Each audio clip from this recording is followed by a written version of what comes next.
Hello, boys and girls. Was it Monday, 20th of November 2017, at about just gone half five. 20th of November 2017. My God, doesn't the year go quick? Yeah, I like to think I'm further towards my goals. I hope I am. I hope I am. I do continually look at that, so we'll come back to that. Yeah, what have we been up to? This week, Friday was my dad's birthday, so I was out for a curry with him. Love a curry, which was great. Had a fantastic day out, fantastic evening out doing that. That was Friday. What else has been going on? Yeah, I had a bit of a meet up with Virgil earlier on in the week. A lot of storming, a lot of throwing ideas around. That was quality. I then also went to this football game here.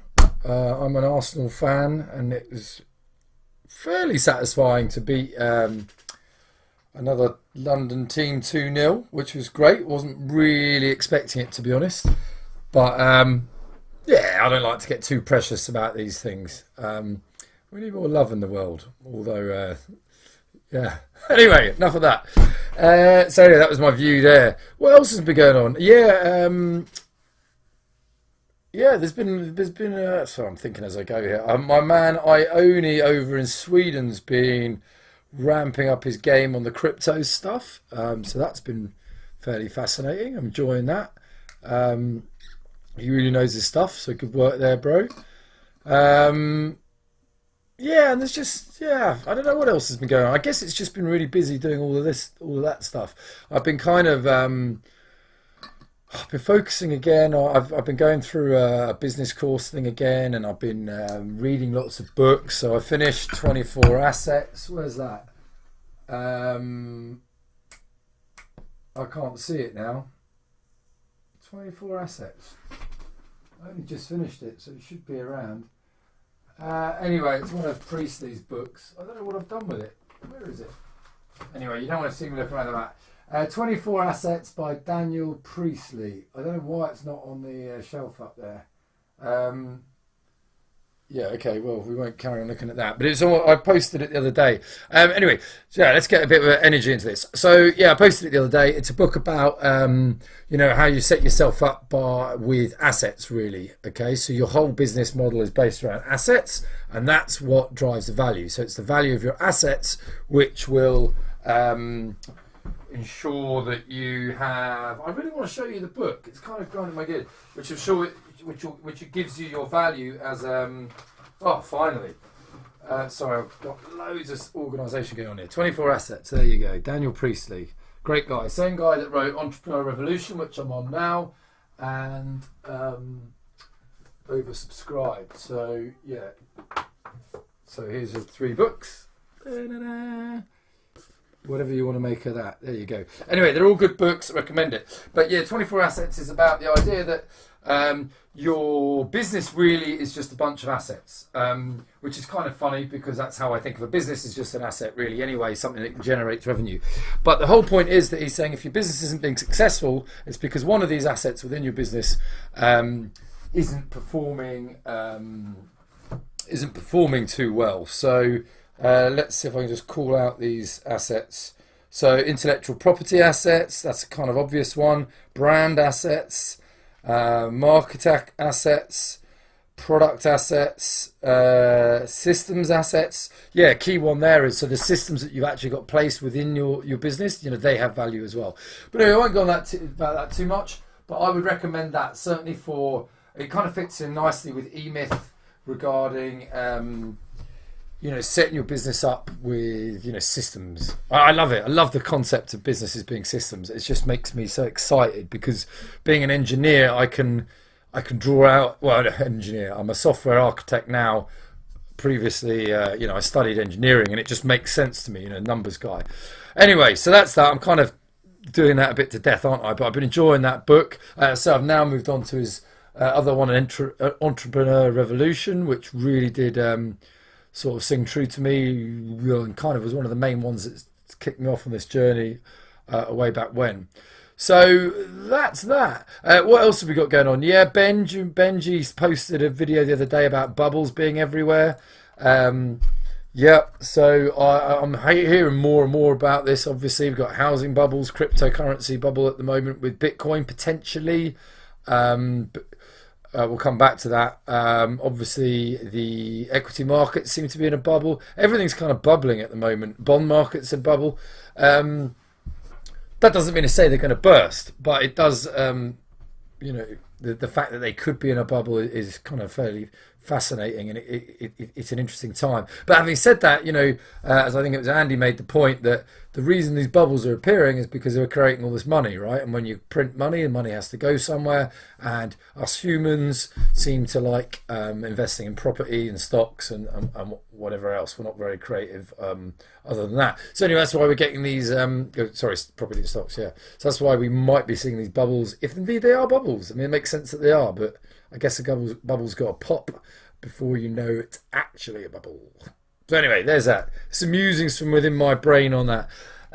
What else is going on? Yeah, what can I tell you about? I don't know what I can tell you about. Trading wise, things have been a bit quieter for me. I've been quite picky. I have actually got a trade open at the moment. Let's have a quick look at that. It's what do I want to do? That one, GBP USD, I think it is. So let's stick that on the 4 hours, GBP USD. So this is using, it's not GBP USD. I'm lying to you, and I don't want to lie to you guys. You're the last people I want to lie to. In fact, I don't really want to lie to anyone. Yeah, so this was a nice little trend continuation trade. So on the daily, we've got this kind of fanning here. That's what we're looking for these sorts of trades.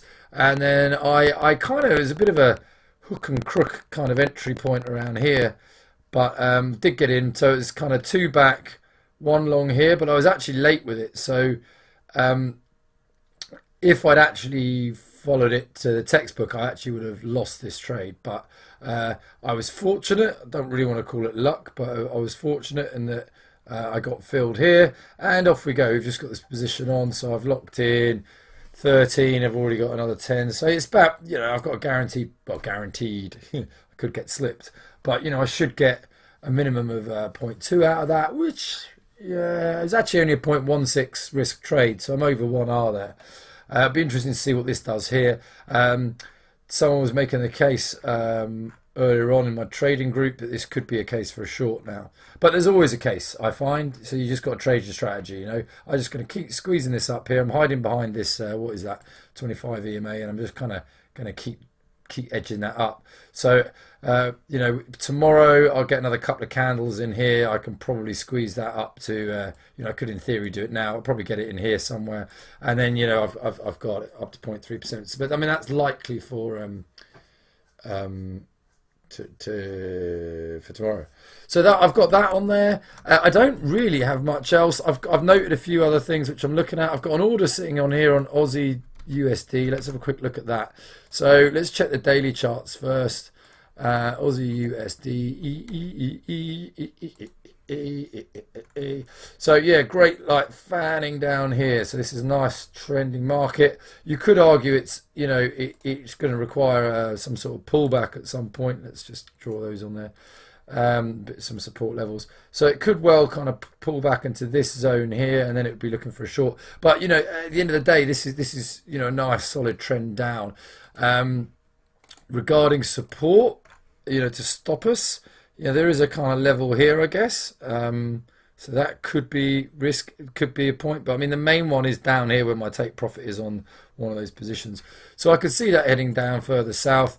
I've got and we've got a signal here, so two pulled back into this kind of sell zone, and we've got a nice bearish candle there. I don't particularly love where the entries ended up, but the entries ended up where the entries ended up, so I'm going to do that. Yeah, that's all I've got going on at the moment. I'm interested. I'm keeping an eye on the UK 100 for a long move, mainly because all the other markets have moved. So the US 30 has been bullish again. The DAX I was looking at again has moved bullish. I don't know about the Japanese Nikkei. Yeah, it's not one I look at. But yeah, they're all kind of a bit bullish other than us. Now, obviously, there'll be other than us, other than the UK. So this is starting to look more bullish, but it's not really moved yet. So I'm wondering if I can get in on a kind of, get it to maybe make a move here, then I'll try and get it when it flips back to this 4 level before maybe it pings off back up to, I don't know, I guess you'd aim for the 500 level. But I don't know, I don't love those sort of trades at the moment.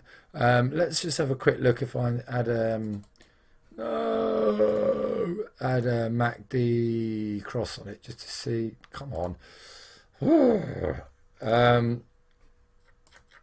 So I'm on here, 4 hour, I'm pretty sure. Sorry, I'm not reading things properly.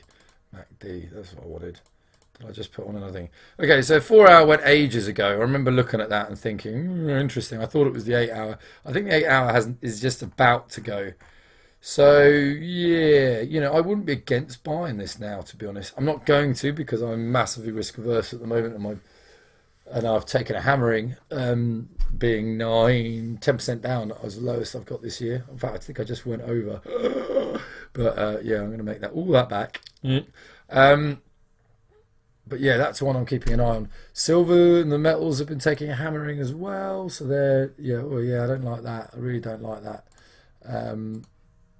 Mainly because of other funds and stuff. But in general, we're just it's really weird because silver's been doing things for quite a while, right? It's been going up, it's been going down, it's been going up, it's going down, trending a bit.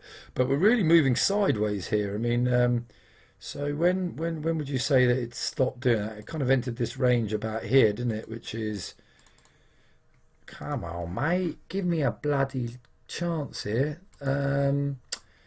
So it's been, about a month, no, more than a month and a half. It's been kind of a bit sideways-ish.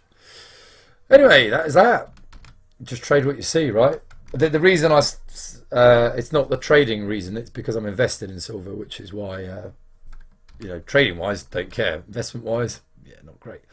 Let's have one final look at, let's look at Ethereum. So Ethereum, what have you done today? It's been a little bit more bullish because it was around $300, wasn't it? I think it might have moved out of that now. 360. So in the last, let's say, week and a bit, 16%, which has been interesting because these are the kind of gains we got quite used to with Ethereum, and that hasn't really done much. And what's our favorite friend Bitcoin doing? I think you might want to be shorting Bitcoin soon, but I want Bitcoin price really, don't I? But I'm not going to touch it. I'm not going to trade it or anything. And who knows? Who knows? Trade the signals. Trade the signals. Bitcoin's up 2.84% today. Weekly. Yeah, well, okay. Don't short it then. Don't listen to me. There's not really much shorting going on with this, is there? 1 month. Is this the just time period then? 3 months? Christ, man. I wish I bought some Bitcoin. Yep, so don't go shorting Bitcoin. Don't do anything with it, maybe. It is high, though, isn't it? 8,200. Bloody hell. So when would I have got it? Maybe about here? Yeah, could have doubled my money there. But, that's a wonderful thing. Yeah, don't know. I mean, ignore my shorting comments on that. Yeah, I'm just kind of where my brain is that it's over. It's so high at the moment. There will be a lot of people looking for shorts. But when high is relative. It could be it's a high number relative to what it has been. It could be worth $80,000 though. So who knows? And no one does at the moment. That's the problem. So that's that really. Not much else going on. I'm keeping an eye on some news announcements. I'm just going to do like smaller trend continuation trades, to be honest. That's kind of how I'm enjoying rolling at the moment. So that's okay. And that's probably about it, really. What we've got coming up this week, I'm going to an investing summit thing later on. I'll let you know how that goes next week. Sorry, I'm cooking chili downstairs and it's hitting my lungs. There's that on. Then I'm off away for the weekend for my mum's birthday. Anyway, I'm going to leave you there. I'm going to love you lots. Everyone will just keep doing their thing, keep pushing forward. One small step forward, right? One small step forward. That's all you need. That's my theory anyway. And hopefully it's working. hope, hope, hope, pray, pray, pray. Shouts out to everyone, big love, give it a little like. I'd love to hear from you. And yeah, most of all, whatever you end up doing, just make sure you live the dream. Ciao.